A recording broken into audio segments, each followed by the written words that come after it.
उसके कंठ में सरस्वती का वास हो। उसकी माँ गदगद स्वर से बोली, देखो है मेरी गोद का हीरा, उसे कौन सरस्वती का अवतार नहीं कहेगा। उसका बेटा भी बिना माँ की ओर देखे आगे बढ़ गया। थोड़ी ही दूर जाने पर चौथी स्त्री का बेटा भी अचानक उधर से आ निकला। सीधा साधा सरल प्रकृति का एक सामान्य सा लड़का था। प्रकृति अंडरलाइन करेंगे, यहाँ प्रकृति नेचर नहीं, प्रकृति मतलब स्वभाव। उसे देखकर चौथी स्त्री ने कहा, यही है मेरा बेटा। अब तक उसका बेटा काफी निकट आ चुका था।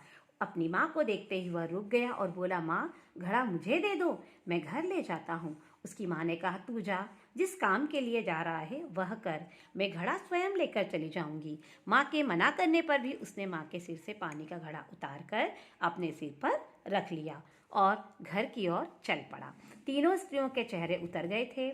एक वृद्ध स्त्री, चेहरे उतर गए बच्चों अंडरलाइन करेंगे, एक मुहावरा है जिसका अर्थ है शर्मिंदा होना। एक वृद्ध महिला, अंडरलाइन वृद्ध मतलब बूढ़ी महिला, देर से उसकी बातें सुन रही थी। वह उनके बेटों को भी देख चुकी थी। उनके पास आकर वह बोली, यही है सच्चा हीरा, कहो है या नहीं। तो देखा बच्चों, कोई गुणों से भले कितना ही सच्चा हीरा हो जाए, लेकिन यदि उसका व्यवहार अब और उसके माता पिता के प्रति उसमें संस्कार नहीं है तो वो बेटा किसी भी योग्य और प्रवीण नहीं कहा जा सकता। यही इस कहानी का सार है। तो बच्चों आइए अब हम इसका शुद्ध उच्चारण करते हैं शब्दों का। गोधूली बेला, गोधूली बेला, बृहस्पति, सम्मोहित, गंधर्व, सामर्थ और गदगद। फिर पेज नंबर 98, बहुविकल्पीय प्रश्न। पहली स्त्री का बेटा कैसा था? कुशल गायक, टिक करेंगे। कितनी स्त्रियां कुएं की जगत पर बैठी बतिया रही थीं? 4। अनमोल हीरा कौन सा पुत्र निकला? सामान्य सा लड़का। प्रश्न उत्तर के बच्चों में पीडीएफ के माध्यम से आपको प्रश्न उत्तर भेजूंगी, जिसे आप अपने में लिखेंगे। अब आइए पेज नंबर 99। विशेषण एक शब्द का भी हो सकता है और अनेक शब्दों का भी, जैसे 4 स्त्रियां, वीर महान। आपको उन विशेषण शब्दों पर अंडरलाइन करना है और उनके भेद पहचानने हैं। बच्चों हम विशेषण पिछले परीक्षा में, पिछले पाठ्यक्रम में भी पढ़ चुके हैं।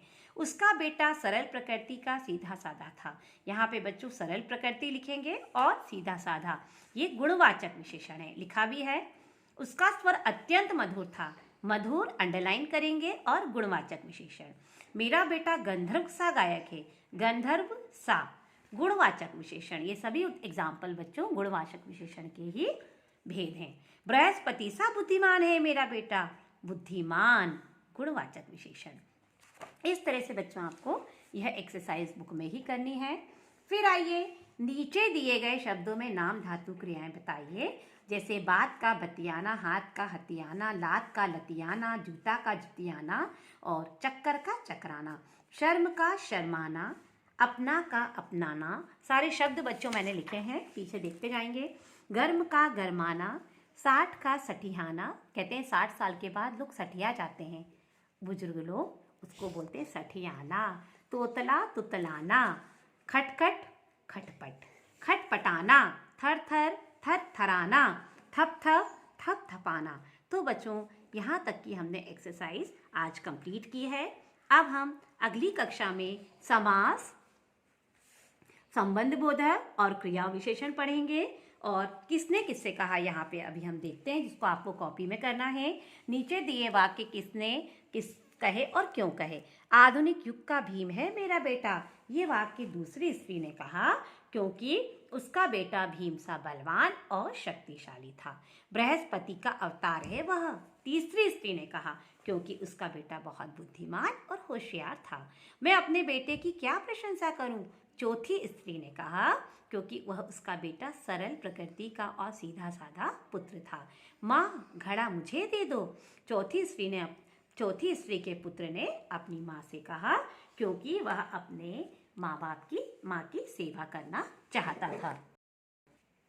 तो बच्चों आपने देखा किस तरह से चाहे आप माँ का पुत्र कितना भी योग्य कुशल हो, लेकिन उसने यदि अपने माँ बाप की सेवा नहीं की तो उसका कुशल होना किसी काम का नहीं है। सच्चा हीरा की आज आपने पहचान देखी कि सच्चा हीरा वास्तव में कौन था। हमने आज इसके क्वेश्चन आंसर्स भी हम PDF में भेजेंगे और आप इसे लिखेंगे। आशा है बच्चों आपको यह पाठ पूरी तरह से अच्छे से समझ में आया होगा। आज आपको इसको होमवर्क में कठिन शब्दों का उच्चारण और कठिन शब्द अर्थ और आपको इसके किसने किससे कहा कॉपी में लिखना है।